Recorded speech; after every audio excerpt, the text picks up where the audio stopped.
할렐루야, 아멘. 오늘은 어린이 주일입니다. 좀 바깥에 비가 와서 그렇지 오늘 화창했으면 정말 기분 좋은 그런 주일일 텐데. 자, 우리 옆에 계신 분 한번 인사할까요? 실은 우리도 갓난아기였고, 그죠? 다 어린아이 시절을 거쳤고 지금은 어른이 되고 다 장성했지만 우리 옆에 계신 분 한번 인사하겠습니다. 잘 크셨습니다. 네, 여러분 잘 크셨습니다. 하나님의 은혜가 정말 우리 인생 가운데 우리를 만나 주었기 때문에 자, 지금의 우리의 모습이 있는 줄로 믿습니다. 오늘은 좀 뻔한 이야기를 하겠습니다. 어린이 주일에 맞춰서 좀 주제에 맞는 말씀을 전하고자 하는데, 미국의 경제 일간지인 월스트리트 저널에서 중국에 관한 기사를 하나 냈습니다. 지금 중국이 경제적으로 한참 부흥하고 있습니다. 그런데 그 뉴스에서 뭐라고 말했느냐? 곧 중국은 저출산과 고령화에 따른 인구 위기가 경제의 새로운 뇌관으로 부상할 것이다. 지금은 중국이 한참 부흥하는 것 같지만 곧 머지않아서 이제 앞으로 10년 후면 중국에도 60대 이상의 고령 인구가 미국의 전체 인구보다 더 많아진다는 거예요. 그래서 지금 이 중국이 이 인구 문제를 해결하지 않으면 중국 경제 멀지 않아서 꺾여질 것이다. 자, 그 치명적인 걸림돌이 두 가지입니다. 저출산과 고령화. 지금까지 중국은요, 어떻게 이렇게 경제를 성장시켰습니까? 뭐 중국은 해외로 뭐 눈을 돌리거나 무역을 안 해도 자체 인구만 가지고도 내수 경제를 벌여도 중국은요, 엄청난 경제 활동을 하는 거예요. 그러니까 이 초고속 성장의 비결은 다른 데 있지 않습니다. 인구에 있었습니다. 인구. 사람이 얼마나 많았기에. 여러분, 고령화의 나라라고 불리는 일본. 일본은 참 오래 전부터 고령화의 나라가 되었습니다. 그때서부터 사회 문제가 하나하나 나타나기 시작하는데, 여러분, 지금 일본은요, 일자리는 많은데 일할 사람이 없어서 사람을 못 구해서 뭐 한다? 가게들이, 사업들이 문을 닫는다고 말합니다. 시급을 아무리 높이 올려줘도 젊은 사람들이 일하러 오지 않는다는 거예요. 또 거꾸로 전국적으로 수많은 마을과 지방마다 빈집들이 엄청나게 많이 늘어나는 거예요. 자, 이런 뉴스를 우리가 접하게 되면 이거 남의 이야기처럼 들리지만 사실 우리도 이와 같은 현재의 문제를 겪고 있습니다. 여러분, 지난해 우리나라 출산율이 역대 최저였습니다. 신생아가 여러분 하나도 태어나지 않는 마을이 전국 읍면동 가운데 17곳, 전혀 그런 곳에는 태어나는 아기가 없었던 거예요. 출산율은 1.05명. 그래서 학자들은 말합니다. 앞으로 30년이 지나면 우리나라 시, 군 가운데 소멸하는 지역들이 3분의 1이 될 것이다. 큰 대도시 빼놓고요. 저 지방에 있는 시나 군 이런 지역이 소멸해 버린다는 거예요. 인구가 없어서. 그게 3분의 1이 될 거라. 뭐 어떤 분들은 30년 후 나는 없을 텐데 내 이야기처럼 들리지 않겠지만 실은 우리의 이야기입니다. 점점 이렇게 고령화가 발전되면서 여러분 많은 심각한 문제들이 나타나고 있습니다. 자, 고령화는요, 의학이 발전하기 때문에 자연스럽게 나타나는 현상입니다. 의술이 발전되니까 더 오래 살 수밖에 없잖아요. 그건 좋은 거예요. 그런데 저출산은 어떻습니까? 저출산의 문제. 우리나라는 과거 60년대, 70년대를 넘어오면서 저출산 캠페인을 벌였습니다. 국가가 주동해서, 국가가 정책을 세워서 이것을 국민들에게 인식을 심어주었습니다. 그러다 보니까 오늘날 그렇게 태어난 많은 젊은이들이 자녀에 대해서 어떻게 생각하느냐? 자녀는 없어도 돼. 우리만 편안하게 살면 되지. 뭐하러 피곤하게 자녀를 낳아서 그렇게 물질은 물질대로, 시간은 시간대로, 에너지는 에너지대로 다 빼앗길 필요가 뭐 있냐고. 그렇게 생각하면서 자녀를 낳지 않는 풍토가 만들어졌습니다. 과거 우리 정부, 우리 사회가 만들어낸 엄청난 실수죠. 자, 1961년도에 대한가족계획협회가 만들어졌습니다. 들어보셨죠? 대한가족계획협회. 그 협회를 통하여서 나라가 출산 제한 정책을 펼쳐나갔습니다. 여러분 기억나시라고 표를 몇 가지 말씀드리겠습니다. 이렇게 처음에 시작했습니다. 아들, 딸 구별 말고 둘만 낳아 잘 기르자. 처음에 시작은요. 아들, 딸 구별하지 말고 둘만 낳아서 잘 기르자. 이게 시간이 조금 지나니까 뭐라고 바뀌었습니까? 둘도 많다, 하나만 낳아 잘 기르자. 이렇게 바뀐 거예요. 그리고 조금 더 지나니까 이런 표가 나왔습니다. 하나씩만 낳아도 삼천리는 초만원. 하나만 낳아서 잘 기르자 그랬는데 하나씩만 낳아도 삼천리는 초만원이래요. 그리고 이렇게 표를 말합니다. 덮어놓고 낳다 보면 거짓골을 못 면한다. 야, 꼭 북한에서 쓰는 표 같아요. 덮어놓고 낳다 보면 거짓골을 못 면한다. 무시무시한 말입니다. 우리는 과거 얼마 전까지 우리나라는 인구가 많아서 문제야. 이런 문제의식을 가지고 있었다면 이제는 인구가 감소하는 것이 문제라는 겁니다. 실은 여러분 이 양평 지역은요. 유입되는 주민들도 많고 어르신들도 많이 오지만 신혼부부들도 많이 오기 때문에 우리 주변에 아이들이 태어나는 것을 이렇게 경험합니다. 그러다 보니까 우리는 체감적으로 우리는 아이들이 많은데? 그렇게 느껴지지만 전국적으로 따져보면 아이들이 엄청나게 많이 줄었다는 것입니다.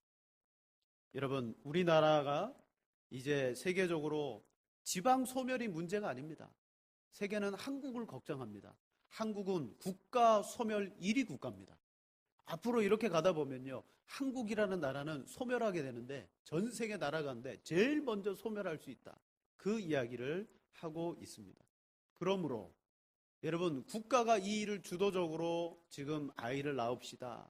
출산합시다. 운동하지만 이제 우리는 한 사회의 일원으로서 하나님께서 우리에게 주신 복으로 자녀들을 생각하면서 우리의 자녀들과 아이들을 많이 우리 교회 안에서 낳기를 원하고 함께 기르기를 원하고 여러분 그런 교회가 되어져야 될 것을 저희는 믿습니다. 첫 번째로 오늘날 한국교회에 주일학교에 큰 위기가 찾아왔습니다. 지금 찾아온 게 아니에요. 벌써 한 20년 전에 그 이전서부터 주일학교 다음 세대는 위기다 그 이야기를 했었습니다.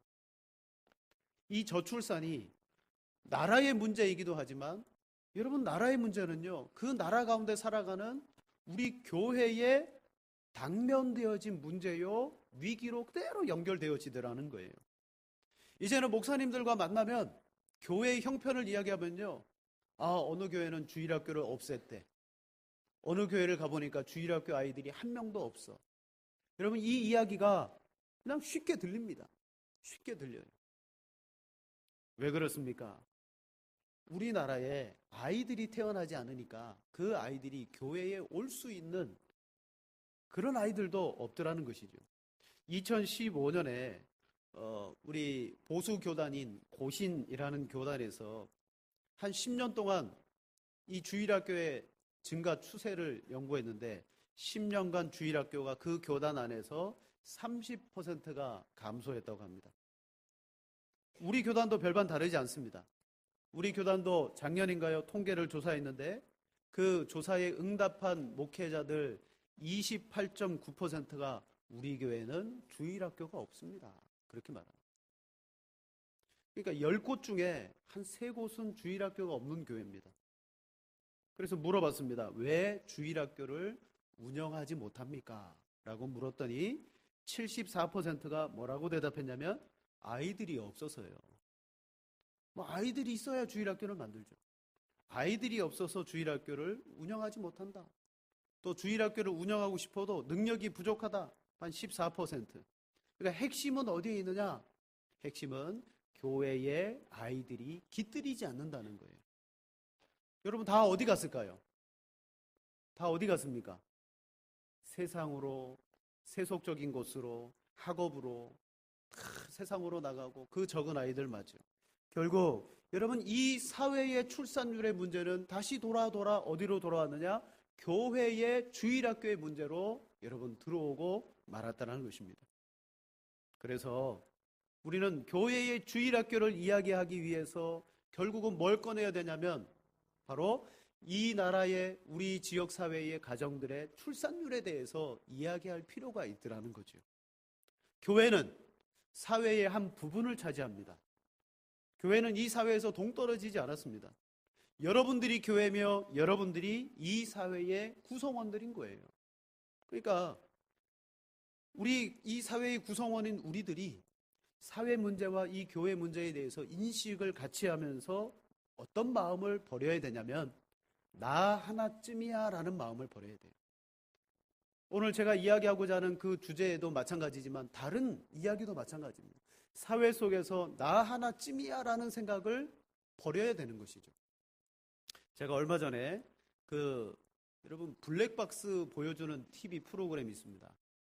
그런 프로그램에서 고속도로에서 사고가 나는 이 CCTV에서 위에서 찍은 건데요. 사고가 나는 영상을 하나 봤습니다. 자동차 한 대가 고속도로를 달리다가 이제 옆으로 빠져야 되는 진입로가 있습니다. 근데 자기가 그쪽으로 빠져야 되는데 못 빠진 거예요.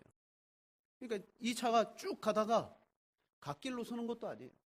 그 고속도로 한복판에 딱 서버리는 거예요. 그러니까 그 뒤에 따라오던 큰 트레일러가 이 차를 피하려고 브레이크를 밟았는데 트레일러는 관절로 돼 있잖아요. 그러니까 차가 접히면서 뒤집어져 버렸어요.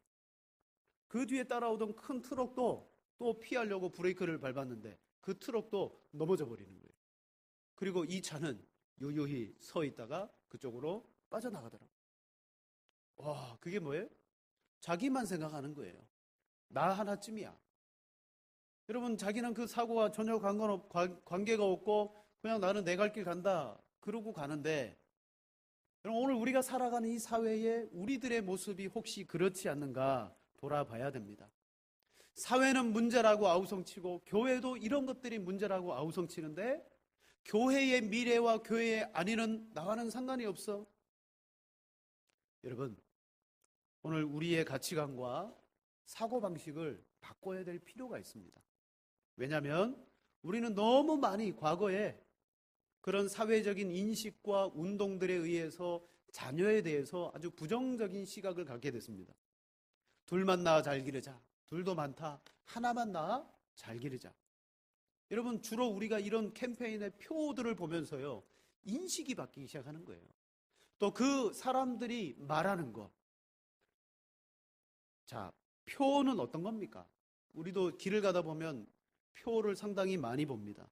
표는요, 은연중에 사람들의 사고방식과 가치관에 짧은 문구를 가지고 지대한 영향을 끼치고 있습니다. 그래서 이 표를 잘 쓰면요, 집단을 잘 이끌어갈 수가 있는 거예요. 정책이나 나라를 표를 통하여서 보여주고 국민들에게 그걸 인식시켜 줌으로 말미암아서 국민들은 저걸 해야 되는구나. 그걸 잘하는 데가 북한이잖아요. 텔레비전을 보면 북한의 거리에는요, 크고 붉은 표들이 얼마나 많이 있는지 몰라요. 사람들은 눈만 뜨면 표를 보는 거예요. 그러다 보니까 그들의 사상과 그들의 가치관과 의식과 행동들이 그 표에 목적하는 바를 향하여서 따라가고 있다라는 것입니다. 자, 여러분, 이제 우리의 인식과 가치관이 뭘로 바뀌어야 되냐면 바로 하나님의 말씀으로 끊임없이 새로워져야 되고 바뀌어야 되는 줄로 믿습니다. 여러분, 국가가요, 이 사회가 우리에게 심어준 마음이 있습니다. 꾸준히 심어준 게 바로 자녀에 대한, 아이들에 대한 그런 부정적인 마음들이라는 거예요. 그래서 아이들을 낳으면 힘들고 자녀를 많이 가지면 인생이 고달프다, 그런 생각이 은연중에 우리 속에 들어와 있습니다. 그러나 성경은 그렇게 말하지 않습니다. 자, 오늘 본문에 보면 두 번째로 최초로 산하 제한 정책을 벌였던 이집트의 바로 왕의 사건이 나옵니다. 오늘 말씀의 배경은 이렇습니다. 하나님의 인도를 따라 야곱과 그의 70명의 가족들이 애굽에 내려갔습니다. 처음 애굽에 내려갔을 때는요, 바로 왕도 이 요셉과 그의 가족들을 환대해 주었어요. 그러다가 나라가 점점 역사가 오래되어지면서 요셉을 알지 못하는 새로운 정권이 들어섰는데, 그때서부터 이 이스라엘 민족을 뭐했다? 탄압하기 시작했습니다. 그 이유는 뭐냐? 이들의 인구가 너무 많아지기 때문에 이들을 그냥 두어서는 애굽이 위태로워지겠다. 자, 7절 말씀에 이렇게 말합니다. 자, 우리 7절을 다 같이 한번 보겠습니다. 이스라엘 자손은 생육하고 불어나 번성하고 매우 강하여 온 땅에 가득하게 되었더라. 아멘. 이들은 애굽이라는 환경 속에 살면서요, 하나님이 주신 은혜 가운데 생육하고 번성해서 70명이 이제 수백 년을 지나니까 뭐가 되었더라? 민족이 된 거예요. 민족이 되었어요.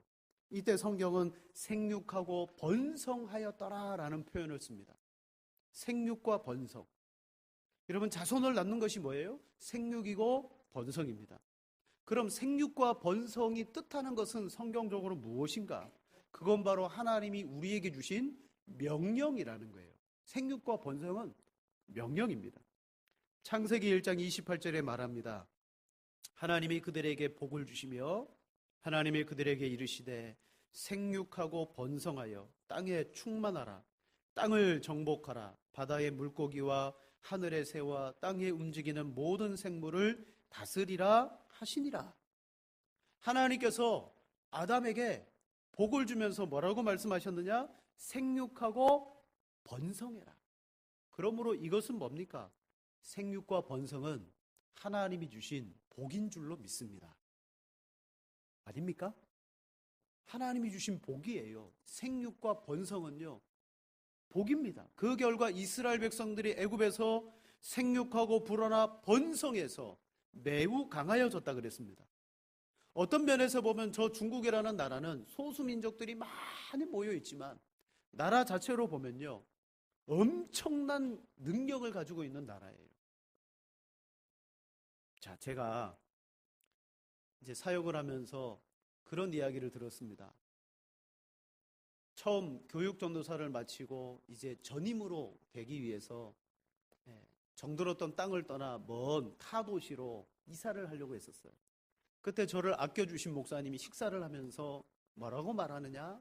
신목사, 애가 둘인데 이제는 더 이상 애를 낳지 마. 그러는 거예요. 근데 그때 셋째가 뱃속에 있었거든요.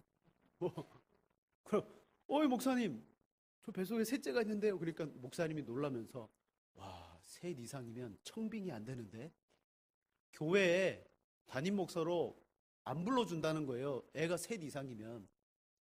그래갖고 그 이야기를 듣고 나니까 큰일 났다 싶은 게, 이 셋째를 낳기는 낳아야 되는데 쟤를 낳으면 이제 교회 청빙은 물 건너 갔고 개척을 해야 되는데, 야, 앞길이 막막하구나, 그런 생각을 했었습니다. 근데 넷째가 생겼잖아요. 여러분, 저희 집에 넷째가 생긴 스토리를 아시는 분들은 아실 거예요. 셋째, 저희가 둘째를 딱 낳고 나니까 장모님이 저보고 그러시더라고요. 심스방이 수술해. 그러시는 거예요.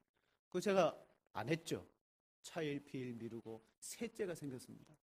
셋째가 생겼는데, 셋째가 딸이니까 그래도 딸이 하나 더 있으면 엄마한테 위로가 된다고 장모님이 그래도 봐주셨어요. 그런데 넷째를 가졌습니다. 넷째를 가졌는데, 넷째를 가지고 배가 산만해졌는데 저희 집사람이, 저는 몰랐어요. 장모님한테 낳기 2달 전까지도 애를 가졌다고 이야기를 못해요. 네.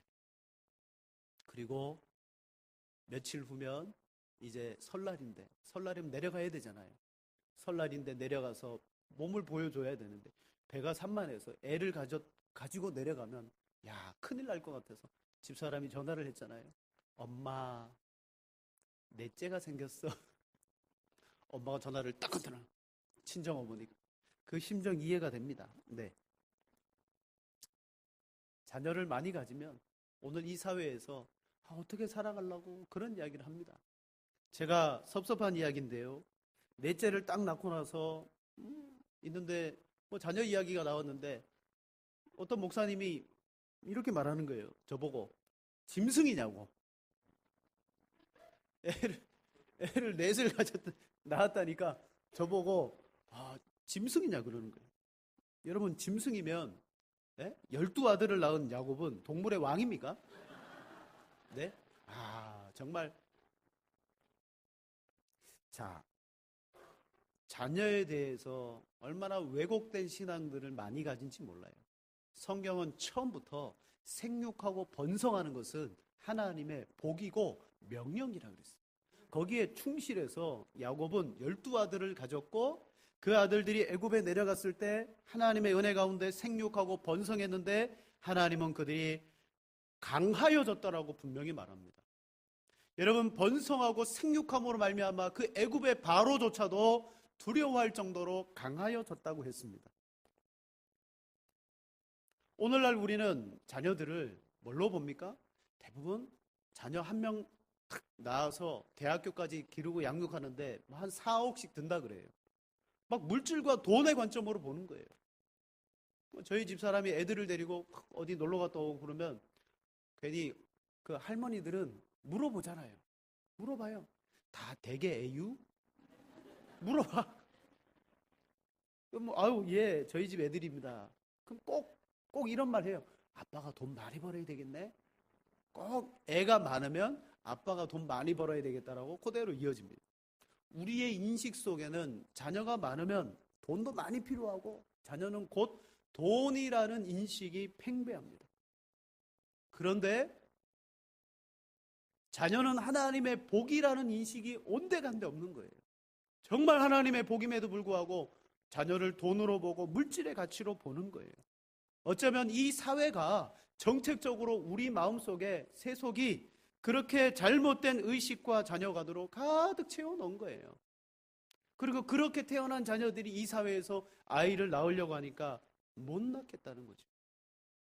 자, 자녀는 하나님께서 주신 복으로 인식해야 됩니다. 시편 127편 3절에 말합니다. 보라, 자식들은 여호와의 기업이요 태의 열매는 그의 상급이로다. 기업이 뭡니까? 소유, 유산, 재산, 선물. 다른 말로 말하면 하나님께서는 우리에게 자녀라는 놀라운 소유와 재산과 선물을 주셨다는 거예요. 그리고 이스라엘은 그 자녀들을 주시는 대로 고스란히 받았고 생육하고 번성한 결과 그 민족이 두려워할 정도로 강하여질 수밖에 없었다는 거예요. 왜 미국이 저 중국을 지금 견제하고 있습니까? 저 중국은 인구라는 힘을 가지고 있어요. 여러분, 중국이 이 인구의 힘을 발휘하면요, 우리나라가 막 두려워 떨잖아요. 얼마 전에도 사드 배치 때문에 중국이 관광객을 보내지 않았습니다. 한국 가지 마. 표면적으로는 그런 게 아니고 막 한국을 봉쇄했잖아요. 그러니까 우리나라의 유명한 관광지 제주도 같은 데는요, 엄청난 타격을 받은 거예요. 인구가 뭐다? 힘이고 그게 무기가 되더라는 거죠. 오늘 이스라엘 백성들이 이렇게 강성해지니까 바로가 이 이스라엘 백성들을 그냥 내버려 둘 수가 없는 거예요. 그래서 견제하고 그들의 인구를 어떻게 하면 더 줄여볼까? 그래서 두 가지의 정책을 썼습니다. 첫째는요, 고된 노동을 시켰어요. 그들에게 비돔과 람셋이라는 성을 건립하게 하고 그 일에 이스라엘 민족들을 다 동원해가지고 엉뚱한 생각 못하게 하고, 피곤하고 힘드니까 뭐 자녀를 낳을 새가 어디 있을까? 막 그런 계획을 가지고 노동을 시켰습니다. 그리고 두 번째로는요, 남자 아기들이 태어나는 족족이 그 아기들을 여러분 죽여버렸어요. 오늘 11절과 12절 말씀에 말합니다. 감독들을 그들 위에 세우고 그들에게 무거운 짐을 지워 괴롭게 하고 그들에게 바로를 위하여 국고성 비돔과 람셋을 건축하게 하니라. 근데 그렇게 고되게 노동을 시켰으나 12절에 보면 이렇게 말합니다. 그러나 학대를 받을수록 더욱 번성하여 퍼져나가니 라고 말합니다. 이 이스라엘 민족은요, 세상의 그 고된 노동과 노역과 탄압에도 불구하고 학대를 받을수록 더 번성했다. 그 이유는 뭐예요? 바로 세상의 어떤 탄압과 핍박보다 하나님이 주신 그 복을 그들은 더 귀히 여겼다라고 말합니다. 또한 히브리 여인 산파들은요, 바로 왕이 남자아이를 낳으면 다 죽이라고 하는 그 명령을 어떻게 했습니까? 지혜롭게 넘겼어요. 이 산파들이 말합니다. 유대의 여자들은 건강해서 아이를 받기 위해서 우리들이 가면 벌써 아이를 낳고 없더라고요. 그러니까 산파가 가서 아이를 딱 받아가지고 남녀 구분해가지고 죽여야 되는데 하나님이 지혜를 주셔서 우리가 가기도 전에 아이를 낳는다. 그러니 어떻게 하느냐. 이때 히브리 산파들은 뭐를? 바로 왕의 명령보다 하나님을 더 두려워했다는 거예요. 세상인 바로를 두려워하지 않고 하나님을 두려워했어요. 그러자 바로 왕은요, 더 무서운 정책을 씁니다. 강경하게. 남자 아기들은 이제 찾아내서 다 나일강에 뭐해라? 던져서 죽여라. 여러분, 이 바로 왕의 정책 얼마나 사탄적입니까? 마귀적이고. 그런데 우리나라가 과거 이러한 정책을 써서요, 인구를 제한한 거예요. 지금 와갖고 돌이켜보니까 야, 그때 실수했다, 잘못했다. 그런데 잘못했는데 돌이켜 다시 새롭게 하려니까 안 되는 거예요. 왜 안 됩니까? 여러분, 사람들에게 돈을 줘가지고 아이를 낳으세요, 뭐 대학에 공짜로 보내주겠습니다, 그건 정책적으로 할 수 있어요. 못하는 게 있어요. 그게 뭐냐면 바로 국민들의 의식과 그 속에 박혀있는 가치관을 바꾸기가 힘들더라는 거예요. 이런 이 가치관이 안 바뀌는 거예요. 이런 오늘날 자녀를 낳고 얼마나 많은 혜택들이 있습니까? 그래도 안 낳아요. 왜? 내가 저 아이를 낳으면 내가 힘드니까. 그러므로 여러분, 우리는 자녀에 대한 생각과 의식, 아이들에 대한 의식을 바꿔야 됩니다. 세 번째로, 자녀는, 우리 한번 따라해 보겠습니다. 자녀는 골칫덩이가 아닙니다. 자녀는 골칫덩이가 아니에요.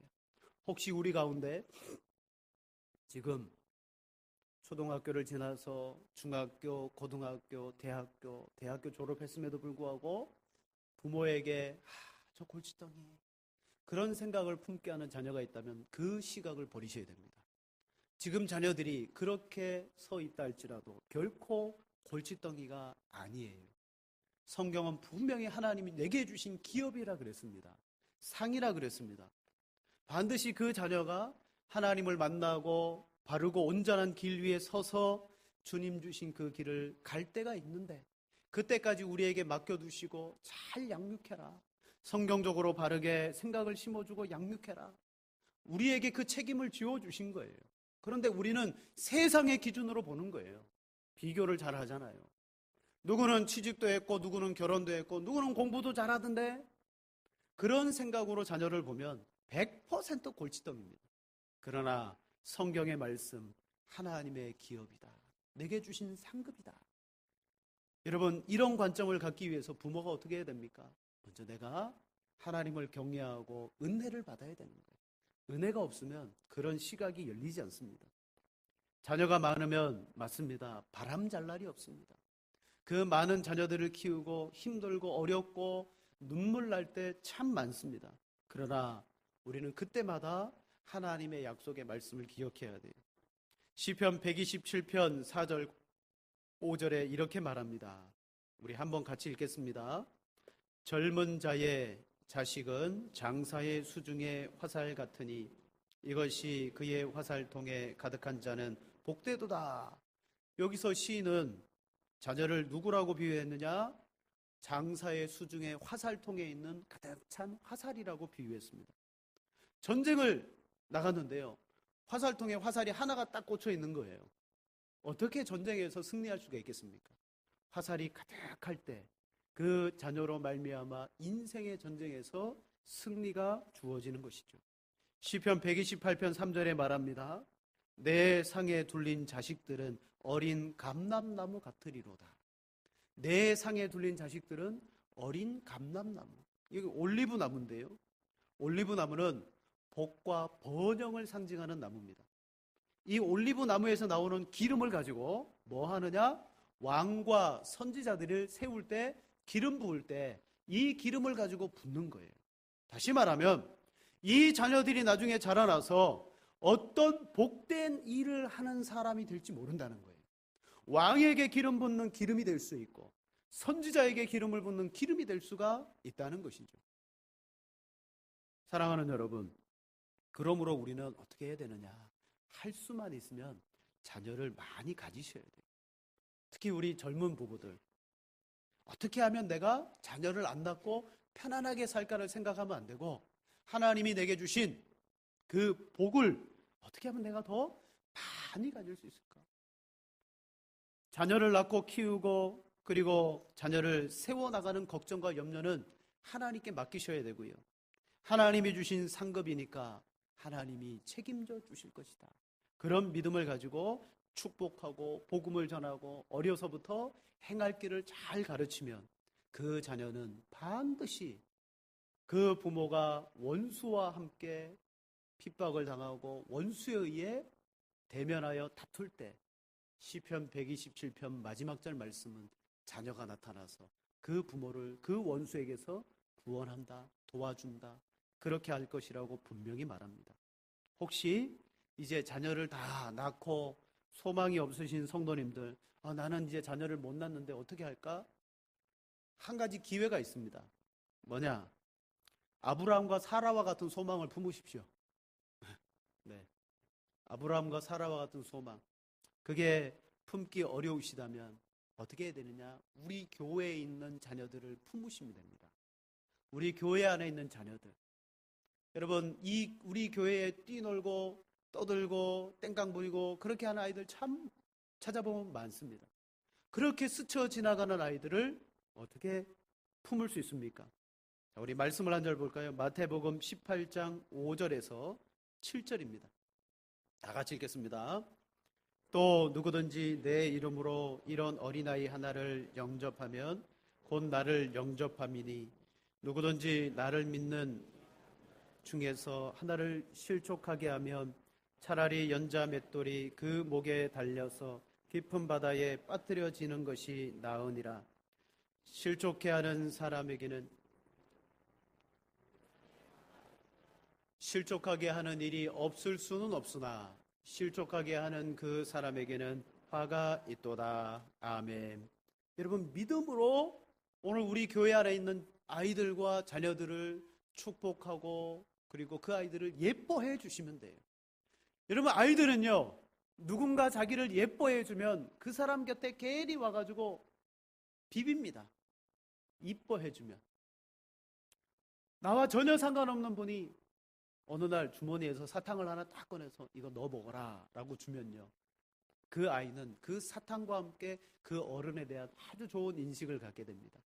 그리고 그 공간이 이 교회당, 예배당 아니라면 그 아이는 교회에 대한 작은 추억을 쌓아갑니다. 반대로 아이들은 맘 놓고 뛰고 떠들고 난리를 부릅니다.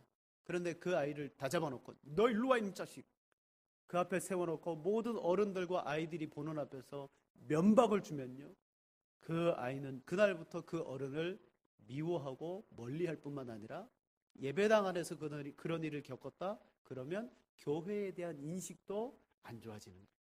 그래서 교회 그러면 여러분 좋은 감정이 먼저 생각 안 나고 사람들은요 부정적인 감정이 먼저 생각납니다. 오늘 예수님은 어린아이 하나를 딱 세워놓고 이야기하는 거예요. 어린아이는 이 아이와 같이 자기를 낮추는 자의 것이다. 천국은 어린아이가 아니고 천국은 이 아이와 같이 낮추는 자의 것이다. 그러므로 어떻게 해야 되느냐? 이 아이를 영접해라. 영접이라는 것은 기쁘게 환영하는 것입니다. 우리 어른이 되어져 간다라는 그 증거가 뭐냐면 점점 어린아이들이 귀찮아지고 자꾸 싫어질 때가 있어요. 이 어른이 된 거예요. 하지만 우리는 어떻게 해서든 어린아이처럼 낮아져야 됩니다. 아이들과 같이 여러분 이야기하고 아이들과 같이 함께 즐거워할 수 있는 사람이 영접하는 사람입니다. 또한 실족하게 하지 마셔야 됩니다.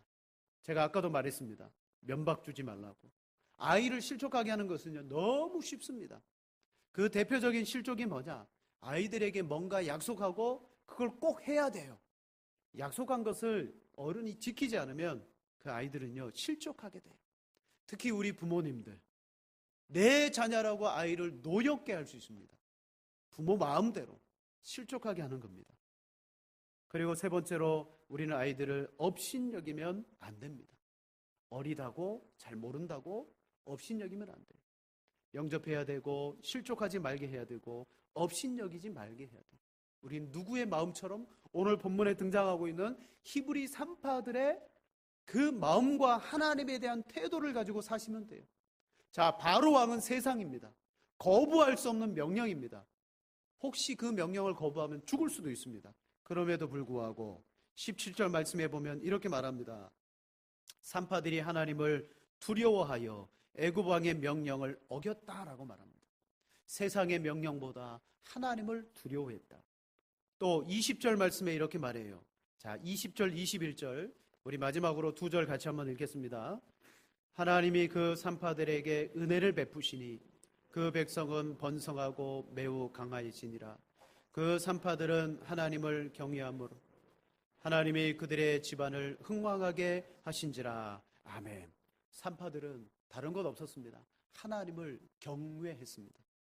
하나님을 경외함으로 말미암아 그가 받은 은혜대로 그들의 소임을 다했을 때 하나님께서는 그들의 집안을 흥왕하게 했다. 두 가지 의미가 있습니다. 그 집안이 이 산파들의 가정일 수 있고요, 그리고 이스라엘이라는 민족을 뜻할 수도 있어요.